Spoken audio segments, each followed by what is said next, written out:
Hello दोस्तों, आप सभी का स्वागत है एनीमे की इस दुनिया में। तो इस एपिसोड की स्टार्टिंग में एक चर्च के अंदर नन सभी बच्चों को वर्ल्ड की हिस्ट्री के बारे में बता रही होती है। तभी वो देखती है कि वहाँ पर एक लड़का खाना नहीं खा रहा था और इसीलिए वो उससे इसका कारण पूछती है, जिस पर वो लड़का कहता है कि भगवान सबको एक समान नहीं मानते। होली नाइट्स और वॉरियर के पास काफी शानदार स्किल्स हैं, लेकिन मेरे पास तो कुछ भी नहीं। ये सुनकर नन उसे हक कर लेती है और तभी पीछे से एक और नन आकर कहती है कि मैंने हर तरफ ढूंढ लिया है, लेकिन मुझे वो कहीं नहीं मिल रही। और वो जिस लड़की की बात कर रही थी उसका नाम सहारा होता है और ये वही लड़की होती है जिसे हमने पिछले एपिसोड में बंधा हुआ देखा था। इस तरफ जिस आदमी ने उसको बांध कर रखा हुआ था वो थोड़ी देर के लिए वहाँ से चला जाता है और फेट इस मौके का फायदा उठाकर सहारा को आजाद कर देता है और कहता है कि चलो यहाँ से भागने का यही सही मौका है। मगर तभी वो आदमी जो चला गया था वो पीछे से आकर कहता है कि मैंने तुम जैसे काफी लड़के देखे हैं जो अपने आप को हीरो समझकर दूसरों के काम में दखल देते हैं। और यह सुनते से फेट को समझ आ जाता है और इसीलिए वो उससे लड़ने की पोजीशन में आता है, जिसे देखकर वो आदमी कहता है,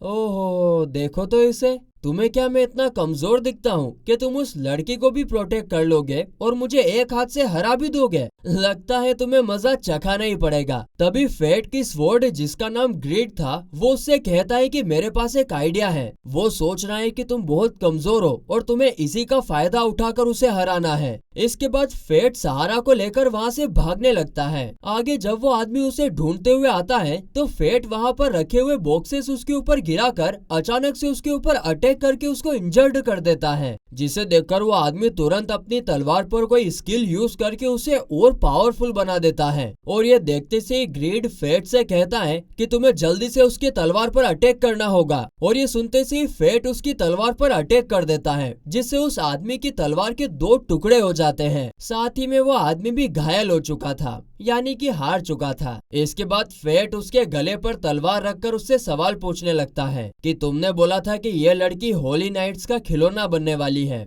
किस होली नाइट ने तुम्हें ऐसा करने का बोला था? मुझे उसका नाम बताओ। जिस पर वो आदमी पहले तो बताने से मना करता है, मगर जब उसे और ज्यादा दर्द दिया जाता है तो वो कहता है कि मुझे यह हेडो वेलरिक ने करने को बोला था। जिसके बाद फेट उस लड़की को लेकर वहाँ से बाहर चला जाता है और उसे अपना नाम बताता है कि मेरा नाम फेट है। मुझे लगता है कि तुम्हें भूख लग रही है, चलो अभी हम दोनों पेट पूजा करने चलते हैं। आगे फेट उसे मीट खाने के लिए देता है, जिसे खाने के बाद वो लड़की खुशी के मारे रोने लगती है और कहती है कि मैंने पहले कभी मीट नहीं खाया। और ये देखकर फेट उसे अपना मीट भी खाने के लिए दे देता है। इसके बाद फिर फेट उसे चर्च में वापस ले जाता है, जहाँ पर नन और सहारा दोनों उसे थैंक्स कहते हैं। और ये सुन के फेट कहता है कि मुझे आज तक कभी किसी ने थैंक्स नहीं बोला, क्योंकि मेरी स्किल काफी घटिया है, क्योंकि मुझे तो हमेशा से सिर्फ भूख ही लगती रहती है। आगे वो सहारा के पास जाकर कहता है कि बात चाहे कितनी ही क्यों ना बिगड़ जाए, लेकिन अगर तुम उसमें मुस्कुराना सीख जाओ तो एक दिन तुम्हें असली खुशियाँ जरूर मिलेगी। ठीक है बेटा। और ये बात फेट को बचपन में उसके डैड ने कही थी, जिस पर फेट सोचता है कि तब मुझे उनकी ये बात समझ नहीं आई थी, पर उसी बात नहीं तो आज मुझे यहाँ तक पहुँचने में मदद की है। इसके बाद जब फेट रास्ते में चल रहा होता है तो ग्रीड उससे कहता है कि लगता है कि तुम्हें एक नया 1 हैंडेड स्वॉर्ड स्किल मिल गया है और इस तरह के टेक्निकल स्किल्स की मदद से तो तुम सीक्रेट टेक्निक्स हासिल कर सकते हो। अभी जो तुम्हें स्किल मिली है उसकी मदद से तुम एक बार में डबल अटैक कर पाओगे। जिस पर फेट कहता है कि अच्छा, तो इसलिए तुमने मुझे जल्दी से उस आदमी की वेपन को तोड़ने के लिए बोला था, नहीं तो अगर वो मुझ पर अटैक कर देता तो मैं मुसीबत में पड़ जाता। आगे ग्रेड उससे पूछता है कि वैसे कल तुम्हारा रॉक्सी की फैमिली में काम करने का पहला दिन है ना? तो क्या तुम वहाँ पर ऐसे कपड़ों में जाओगे? ये सुनकर फेट चौंकते हुए कहता है, अरे यार, हे भगवान, मैं तो कपड़े लेने ही भूल गया। हा हा हा हा हा।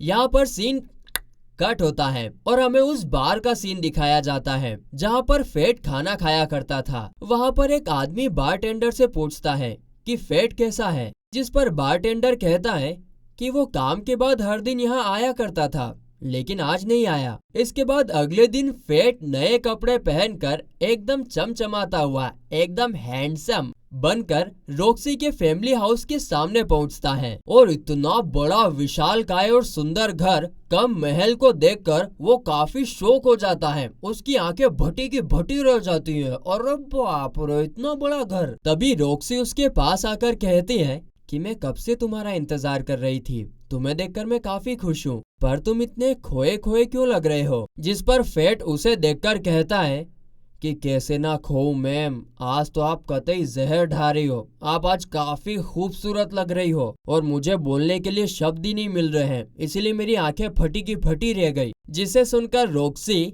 शर्माने लगती है। इसके बाद रॉक्सी फेट को अपने फादर के ग्रेव के सामने लेकर आती है और कहती है कि ये फेट है पापा, जो आज से हमारे घर में काम करेगा और मुझे पूरा यकीन है कि घर में सब फिर से खुश हो जाएंगे। आगे फेट के पूछने पर रॉक्सी बताती है कि डैड की मौत 5 दिन पहले गालिया में एक डिवाइन ड्रैगन का सामना करने की वजह से हुई है। जिसे सुनकर फेट सोचता है कि गालिया तो वही जगह है जहाँ पर मॉन्स्टर का राज चलता है और एक होली नाइट की तो सबसे बड़ी जिम्मेदारी उन्हें काबू में रखने की होती है। लेकिन अपने फादर को खोने के बाद भी वो मेरी हेल्प कर रही है। और इतना कहकर वो सैड हो जाता है। जिस पर रॉक्सी कहती है कि तुम इतने सैड मत हो, मैं अभी इस हाउस की हेड हूँ और इसीलिए मुझे स्ट्रोंग बनकर रहना पड़ेगा। क्या तुम मेरा साथ देकर इस जगह को पहले की तरह बनाने में मदद करोगे। जिसके जवाब में फेट कहता है कि हाँ जरूर, मैं आपका साथ जरूर दूंगा। उसी वक्त वहाँ पर एक मेड आती है जो कि असल में घर की चीफ मेड होती है। आगे रॉक्सी उसे फेट का इंट्रोडक्शन देती है तो वो मेड भी अपना नाम हारू बताती है। आगे जब फेट को वहाँ पर खाना मिलता है तो वो एक भुक्कड़ की तरह खाने लगता है, भाग लाग भाग लाग भाग लाग, जो देखकर हारू को काफी ज्यादा गुस्सा आ रहा था कि ये कैसे खा रहा है यार।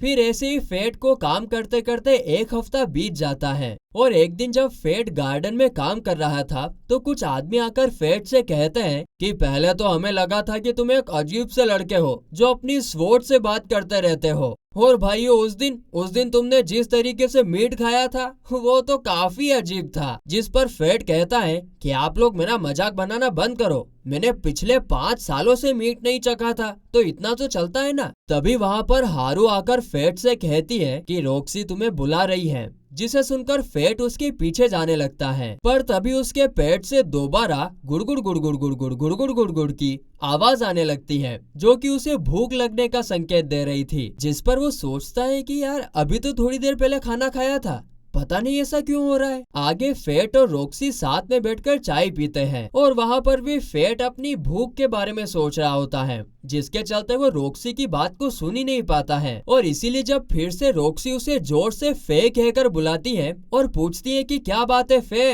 तुम्हें कुछ सुनाई दे रहा है। ये सुनते से फेट एकदम वापस से होश में आ जाता है और बताता है कि उसके डैड भी जब जिंदा थे तो वो भी उसे फे कहकर बुलाते थे। वो एक मॉन्स्टर हंट में मारे गए थे, लेकिन आपने मुझे फे कहकर क्यों बुलाया। जिस पर रॉक्सी कहती है कि ये मैंने तुम्हारा निकनेम रखा है क्योंकि अब तुम हमारी फैमिली के एक मेंबर जो हो। ये सुनकर फेट थोड़ा शर्मा जाता है और खड़ा हो जाता है, लेकिन तभी उसे अचानक से चक्कर आने लगते हैं और वो नीचे गिर जाता है। इसके बाद जब उसकी आंखें खुलती है तो वो अपने रूम में था और रॉक्सी ने वहाँ पर एक लेटर रखा हुआ था जिसमें उसने फेट के लिए लिखा था कि तुम कल छुट्टी ले लो और आराम कर लो। इसके बाद फेट ग्रीड से पूछता है कि आज मैं बेहोश क्यों हो गया, मुझे पहले भी बार बार भूख लग जाती है पर मैं हमेशा सह लेता हूँ। जिस पर ग्रीड उसे बताता है कि एक बार जब ग्लूटनी स्किल को सोल्स का टेस्ट मिल जाता है तो फिर उसे कोई नहीं रोक सकता। तुम जितना ज्यादा उसे यूज करोगे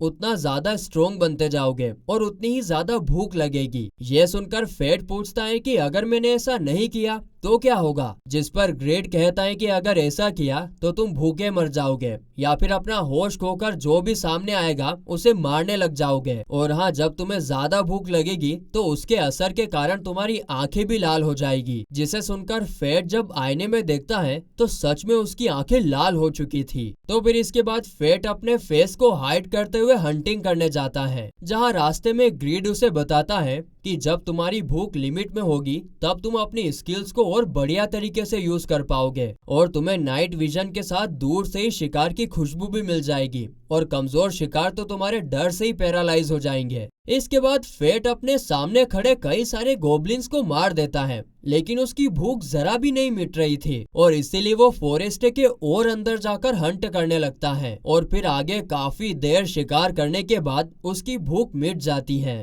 जिसके बाद फेट कहता है कि मैं फिर कभी ऐसा फील नहीं करना चाहता, जिस पर ग्रेट कहता है कि अगर ऐसी बात है तो तुम्हें रेगुलरली शिकार करने आना होगा और अपने ग्लूटनी को सोल्स खिलाना होगा। तभी वहाँ पर एक काफी बड़ा गोब्लिन आ जाता है जो कि गोब्लिन किंग होता है और यह देखकर ज्यादा पावर के चक्कर में फेट पीछे से उसके ऊपर अटैक कर देता है और उनकी फाइट स्टार्ट हो जाती है। फेट उस पर अटैक ना करके बार बार उसके अटैक से बच रहा होता है, जिस पर ग्रेट कहता है कि तुम मेरे ऊपर भरोसा रखो और अटैक कर दो और फिर फेट ग्रेट पर भरोसा रखकर एक जोरदार अटैक कर देता है और उस गोब्लिन को वहीं पर मार देता है। अब उसे मारने के बाद फेट देखता है कि उसके स्टेट्स काफी ज्यादा बढ़ चुके थे, जिस पर ग्रेट कहता है कि वैसे तुम्हारे स्टेट्स से मैं अपना लेवल बढ़ा सकता हूँ, लेकिन इसके लिए तुम्हें मुझे अपने सभी स्टेट्स देने होंगे और इससे तुम्हें ढेर सारा फायदा होगा। मैं तुम्हें न्यू फंक्शंस प्रोवाइड कर पाऊंगा। तो फेट कहता है कि सारे स्टेट्स देना तो काफी ज्यादा नहीं हो जाएगा, जिसके जवाब में ग्रेट कहता है